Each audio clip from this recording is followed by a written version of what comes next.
In today's show, Joe Cronin has the interim tag removed. He's now the permanent GM. And if 6 months is too early to judge a GM's performance, at what point does it become okay to figure out what they've done to shape the roster? Let's talk about it. Welcome to Locked On Blazers.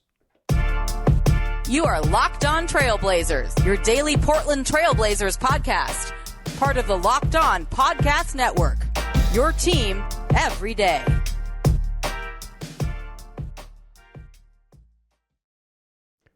What up, world? It's your past first point guard and Trailblazers reporter, Mike Richmond. You're listening to another episode of Locked On Blazers, part of the Locked On Podcast Network. Available wherever you get podcasts and also on YouTube. Thanks for making Locked On Blazers your first listen every day. Free on all platforms 5 days a week. Coming at you every single weekday. So make it a part of your daily routine and make it your first listen every single day. In today's show, we're talking all things Joe Cronin. He is no longer the Blazers' permanent interim GM. He's just the straight up interim GM. This was the direction it was always pointing. And now, or on Tuesday, May 10th, the Blazers made it official, removing the interim tag and naming Cronin the full-time GM, the general manager of the franchise, giving him a 4-year deal, according to a report from ESPN's Adrian Wojnarowski. In the team's release, they did not say how long the deal was for, but according to Woj, it's for 4 years. That's what we're going to talk about today, is Cronin's oeuvre, the work of one Joseph Cronin. Let's start with how we ended up here. Joe Cronin has worked for the franchise since 2006, moving up from intern to scout to cap expert, promoted to assistant GM, and then when the Blazers fired Neil Olshey amidst investigations into the toxic workplace environment he created within the team's practice facility, they promoted from within, promoted Cronin from intern to interim, and now permanent. Cronin became the interim GM on December 3rd. Then he got 6 months of interim, and while he was the interim, they gave him the keys to reshape the whole franchise. I know there was a lot of speculation outside of this podcast that the Blazers might, we're still conducting an interview process, and we're going to bring in GM candidates. Like I saw other people in the sort of the Blazers media space say that. I never, and I was consistent on here saying it, I never assumed they were going to go in any other direction than this. You just don't give him the keys to blow this thing up. If he's not going to be the guy, like to reshape the whole damn thing, if he's not going to be the guy, you do not give him the keys. And moreover, the Blazers ownership group has just not been in a position where they are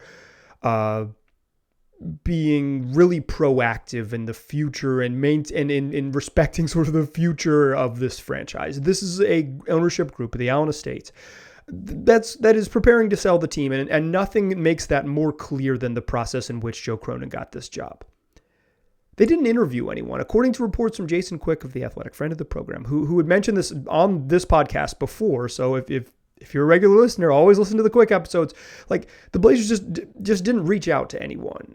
Quick cited 2 agents within the NBA world, anonymous agents, who said that the Blazers just straight up, there was no GM search. They did not ever interview anyone for the job.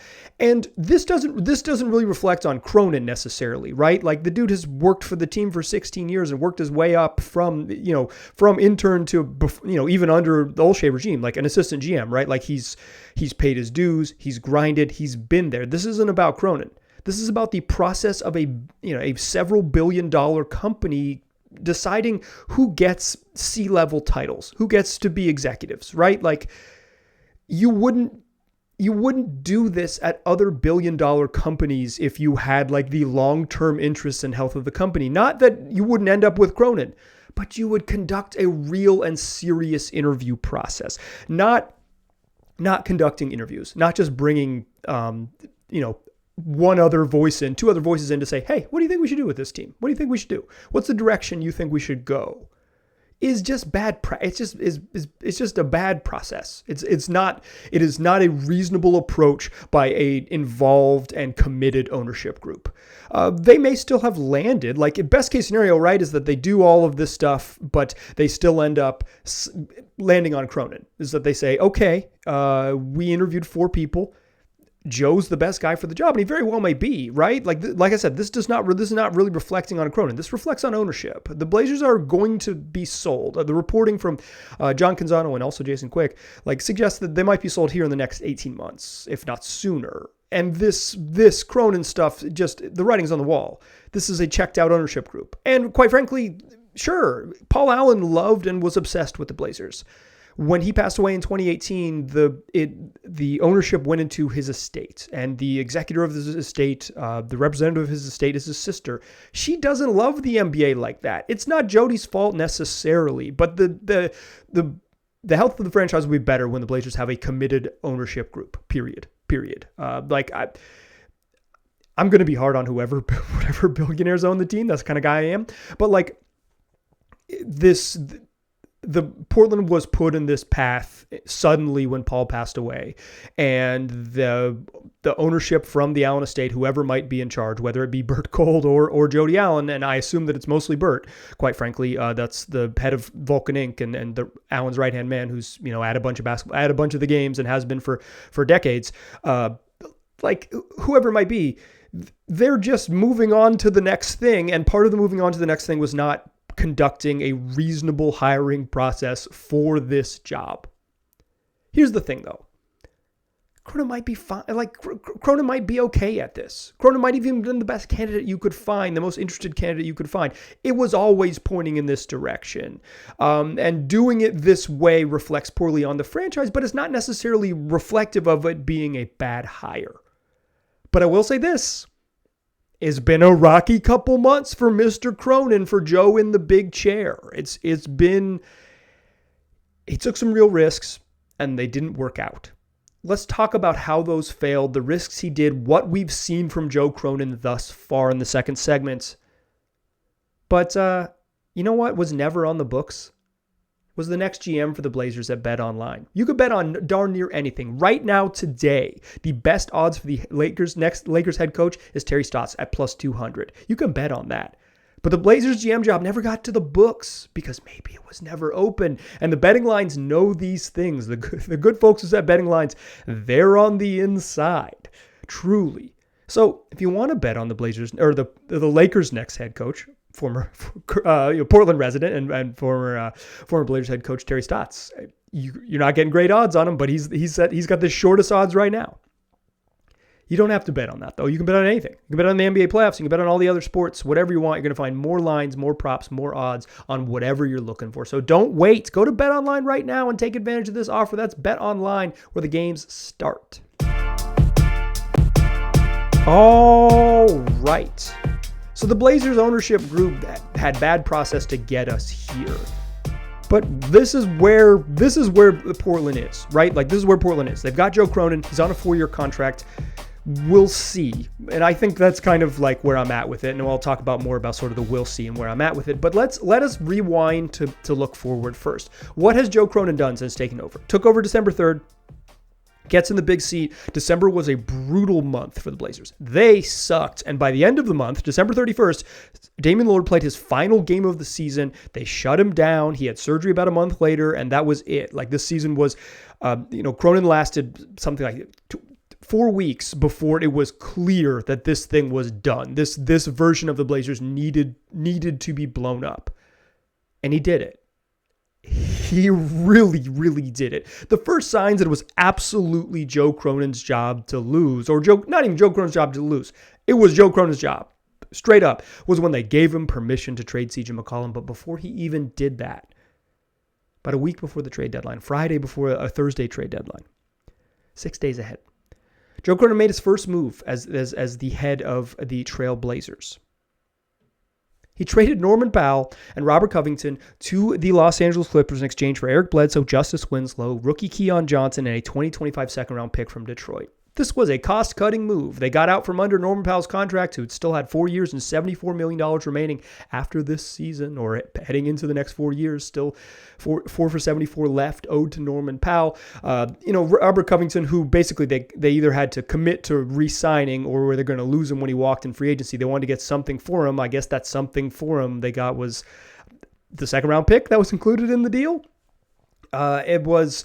I would call this trade underwhelming. I think it was the most disappointing trade of the Cronin experience. There's been some smarter people than me, John Hollinger among them at The Athletic, who think that this was that Norman Powell's contract was just so bad that this was the way the Blazers could get out from under it. And if they really didn't want to take on long-term money, this was the way to not take on long-term money. They took Eric Bledsoe, whose contract is partially guaranteed for $3.5 million next year, and if it becomes fully guaranteed, it's about $18 million. The Blazers they're either going to waive Bledsoe and stretch waive him and pay like $1.2 million over a couple of seasons, or they're just going to straight up eat the $3.5 million and that'll be that. But they won't be paying Norman Powell $16 million for like too many guards on the roster. They might end up with too many guards on the roster, but it won't be Norman Powell as the too many guards.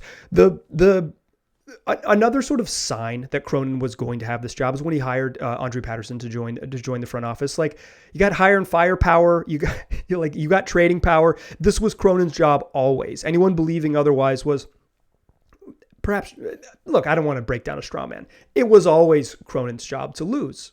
Or it was Cronin's job, period. It wasn't Cronin's job to lose. I keep saying to lose. It was Cronin's job. It was Cronin's job. And it was even further proof when he traded C.J. McCollum, franchise pillar, to the New Orleans Pelicans, along with Tony Snell and Larry Nance Jr. in exchange for Josh Hart, D. Luzada, a 2026 second-round pick swap, a 2027 second-round pick, and a protected draft pick. That was lottery protected. That was, It was 5 through 14. It only conveyed to the Blazers if it was 5 through 14. The Pelicans had to miss the playoffs. It was protected or was owed somewhere else. It was owed to Charlotte otherwise. Pels made the playoffs. Blazers lose the pick. They do not get another lottery pick. Instead, they end up with what the protections were. If that didn't convey this year, was a 2025 pick, top 4 protected from the Milwaukee Bucks. So you trade C.J. McCollum for Josh Hart and a 2025 first-round pick. It doesn't feel great. Apologies to Didi Luzada. The Blazers got some other players in that trade, but they quickly rerouted them to San Antonio and Utah, sending Tomas Satoransky and Nikhil Alexander-Walker to San Antonio and Utah, respectively, in exchange for Joe Ingles, Elijah Hughes, and a 2022 second-round pick, the number 56 overall pick in the 2022 draft that one originally belonged to the Memphis Grizzlies. That one's fine. I even think the C.J. McCollum deal is kind of fine. Like, I agree that's super underwhelming, but it was I think at the time, and I said it then, it was a risk worth taking. In fact, I did a segment right here in this very podcast where it was kind of in the middle of the Blazers just like losing because part of the Joe Cronin experience was shutting everyone down, shutting down a healthy Yusuf Nurkic. They called it plantar fasciitis. I don't want to use the S word, but like, I've heard from people that he was fine. I didn't want to. I've like resisted speculating against guys injury reporting because you don't want to just like speculate about people's bodies. It's like that's their currency in the NBA, and I don't want to speculate about his bodies. But specifically with Nurk, I heard he was fine, and they shut him down for the final 23 games of the regular season. They eventually shut down Anthony Simons. They eventually, Josh Hart was held out with an injury. Justice Winslow later held out with injuries. Like, they went to lose. They put together one of the worst rosters you'll ever see in the NBA and lost 21 of their final 23 games in an effort to get better lottery odds. This was an aggressive strategy. And I said right here in this podcast, like in the midst of this losing, in the midst of this aggression, was that I don't know what Cronin is if this is going to work out, and I did not like the Norman Powell and Robert Covington trade. That one I just did not care for. I just think you want players, and like you want talent, and I think the Blazers chose flexibility over talent there. CJ McCollum trade doesn't bother me too much. I thought CJ they didn't have to take back a bunch of negative money, so they got out from under the money, and that's what they wanted to do, and they almost ended up with a second top 10 pick in the draft. I think it was worth the risk. But if nothing else, without all those things, it was aggressive and it was a plan. This was someone who was, given the job in December, and then by the middle of February was aggressively retooling an NBA franchise with a plan. We are going to get out from under our future money, all of it, including Larry Nance Jr.'s future money. Or maybe Larry Nance Jr. was the sweetener in that trade. You could argue that to make it happen and not have to take back bad money somewhere in that Pelicans deals, you had to include Larry Nance Jr. I think there's some logic that would suggest that's how that one went down. Cronin had an aggressive approach and a clear plan. If there's a criticism of the previous regime under Neil Olshey, is that they weren't aggressive. They never risked it. If you don't risk it, no biscuit. But also, if you don't risk it, you can maintain some level of mediocrity. If you risk it, you might screw it up. And I think if there was something that I think Cronin deserves credit for, is that he really took a real risk, and he may very well have screwed this whole thing up, right? It remains to be seen. But he did the thing that at least I have been screaming for the front office to do. It's just try something else. Take a risk. Go for it. Because if you don't take a risk, you end up just treading in the same sort of mediocre treadmill. The Blazers might end up back in the mediocre treadmill. Let's be clear. This might not work out at all. This might be this might be a super flop. But at least they went for it. They could have just run this crew back and been, mediocre again with the same expensive roster. They've decided to fully reshape what this thing looks like and go into the summer with some options to do a bunch of different things. They can kind of bring the core back and make complementary moves around the core of Dame Anthony Simons. I've done that a lot of summers. I've said that duo, but Dame, Anthony Simons, and Nurk, along with Nazir Little and Justice Winslow and Josh Hart, you can complement that 6-man core, or as we talked about in yesterday's show, you can pretty much dump everybody, chase big name free agents, and try to go from there. The Blazers have a couple different outs, and I think that's the question right now. As I sit here today, this is Thursday, May 12th show. Joe Cronin looks like a big dumb dummy. Looks like he screwed it up, put the Blazers in a bad spot. How are they going to get better? He made some bad trades. But I think earnestly, and I do believe this, that right now is too early to judge Joe Cronin. The question is, in August, is it too early to judge Joe Cronin? And I think no, but it also might not be a finished product. So let's talk about what could and what might happen this off season. Because, listen, Cronin's done step one. The next steps are more challenging. Let's talk about those next steps. But first, let me tell you about rockauto.com, the family business specializing in helping do-it-yourselfers for over 20 years. You can save time and money if you shop at rockauto.com, real money, 30, 50, 100% more than if you are going to a chain auto parts store or the dealership.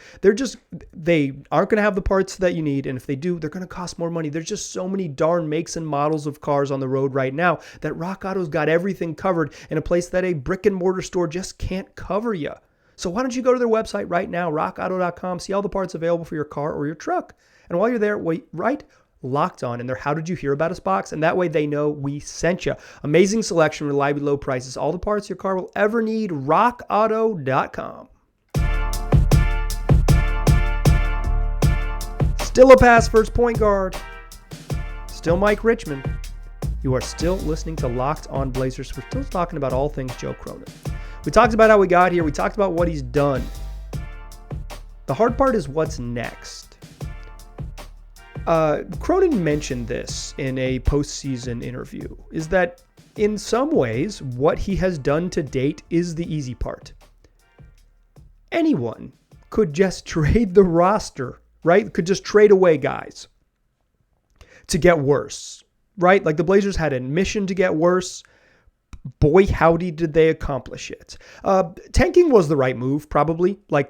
Truly tanking, being as bad as they were was the right move. It sucked. It was not fun. It wasn't fun for you, the fan. It wasn't fun for me, someone who has to produce a lot of audio content around this team. It sucked. But it was probably the right move. They didn't lose enough. They didn't lose enough to get, really juicy odds, but they certainly improved their odds way more than they otherwise would have been. I think it was the right move.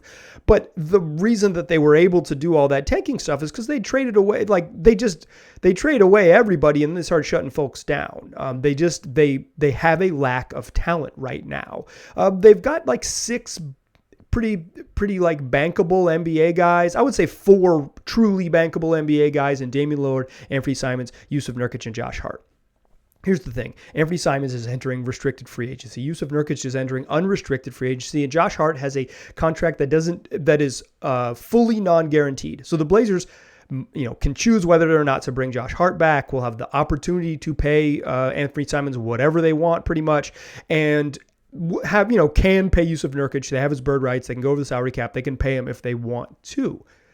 But really, they've got one bona fide stud on the roster for next season.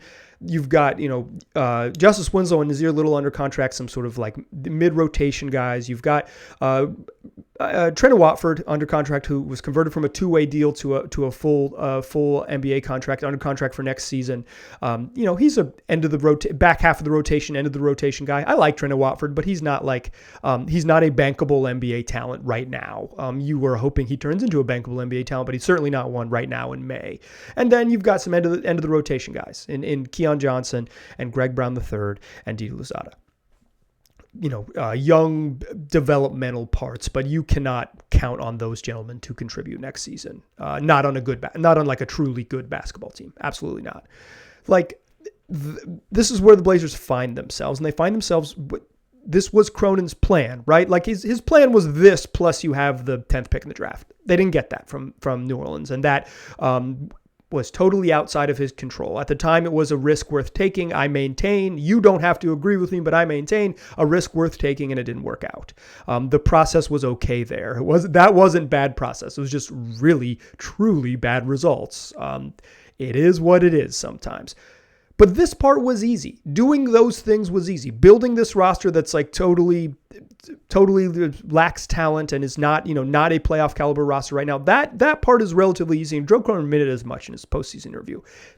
The first steps here, tearing it down, pretty simple. The hard part is building it back up, building a true contender, netting high quality, high end talent. Good luck. That's the hardest thing to do in the league. That isn't the thing that anyone can do. And I'm not even sure anyone can go make trades. I certainly wouldn't be good at it. I'm not good enough at math or the salary cap or the CBA.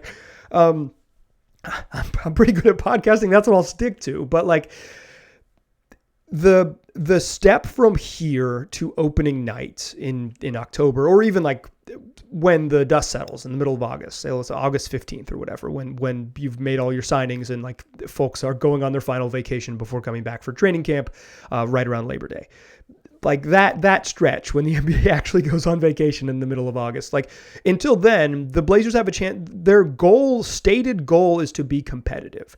And so what I'm wondering here, and what I sit here wondering is, when is it too early to judge Joe Cronin? I believe, and I believe this earnestly and honestly, and you do not have to agree with me, that right now it is too early to judge Joe Cronin. I don't think it'll be too early in August. I also don't think the Blazers will be a finished product capable of contending in August. I do not think they are going to, in one summer, build it from where they are now to a team that I head into training camp saying, yes, this team could win a championship. Or even this team, if things break right, could win a championship. I do not think I will see that. Straight up. Even if they have a really awesome summer, which, good luck. But even if they do all that, I don't think they can get there. So is the next cycle worth judging the draft, a full free agency, the season, and then the trade deadline? And then I say, okay, after the trade deadline, February 20th of 2023, then it's okay to judge Joe Cronin? Absolutely. I think it's fair in August. I think it's fair again in February. I think you can go ahead and do it. You don't need to be... Anyone preaching patience beyond a year in the NBA is lying to you about what a year takes out of NBA players. It is just... Each season is incredibly fast and incredibly long at the same time. They fly by, and your players, the best of your players flies by quickly, but it's also it is a long grind to get there. You got to be ready to go in the fall, and then you got to be ready to retool and reposition and figure out how to make yourself better in winter and like in February, and then like if you have a quote lost season, or if you have another like sort of developmental season, there's no reason, like no one owes you patience at that point. No one owes you patience at that point. Straight up, nobody. The like 3 cycles or whatever, like August of 2023, draft, free agency, trade deadline, draft, free agency. No way. That might be realistic, but no, I do not believe that you owe a team that type of patience, because what they owe you as a fan is a level of urgency or a transparency that they are not urgent about it. If they are projecting what they're projecting, that we want to be good and go for it with Dame under contract, they got to be good and go for it. Or they got to take the mask off Scooby-Doo style and say that you meddling kids figured it out and we're actually not that interested in competing. And you don't need to wait until next February. You don't even wait till Christmas to figure it out. You'll see how serious they are in August, and you'll see how serious the ownership group is depending on how much the Blazers spend. You'll see. So I think in May it is too early to judge Joe Cronin. And quite frankly, I think we don't know enough about it. We know that he went for it and had a plan. Now he has to execute said plan. Get the draft right, get free agency right, make trades that improve this roster, and go for it. I will be happy to harshly judge him in August. Straight up, harshly judge him in August. I'll call it what it is. I tend to try to call it what it is all of the time. But I believe in patience to a certain degree. And trade deadline number 1, draft and free agency, that's as many cycles as I'm willing to go through before I say, yeah, I don't know what the hell they're doing, or who knew? They nailed it. How about it? That said, as I said before, and let me repeat it, I don't think they're going to build a championship level team. So my judging will be is this team something do I think this team could finish 5th in the West? And if I think earnestly, yes, knowing that there's probably 9 to 12 teams better than the Blazers roster right now today, they've got a long way to go to get there. Yeah, then I'll say, yeah, it was a success, and let's see what else they can do. But if this is a team that's back in that sort of 7 through 10 range, it won't feel as good. But I think Cronin's job this summer, he doesn't owe me shit. He doesn't need to prove it to me or whatever. But I'm still going to have this microphone. Maybe I'll have a new microphone, but I'll still have a microphone then. And I'm going to keep it a buck. I'll keep it $1.50 even. This summer is the time that will define Cronin's year. I'm willing to withhold judgment right now. I will not be willing to hold with judgment when the dust settles on this off season. Even if my standards might be different from yours, my judgment will still rain down. I'm sitting. I always sit during these podcasts, so it'll rain up. And Joe Cronin's 6'6", but so he's like a foot taller than I am. But it will rain up towards that fool if this summer doesn't go the way that, not the way that I think it should. Again, he doesn't owe me shit, but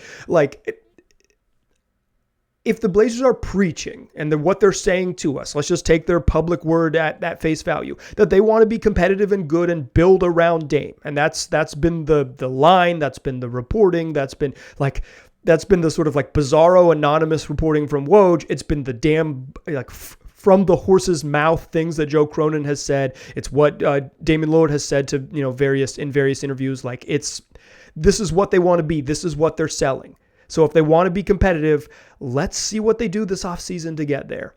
But right now, what they've done is set themselves up with some opportunities. The opportunity to, retool, or the opportunity to really chase it. If you want to hear how they chase a max free agent, go listen to yesterday's show with Zach LaVine.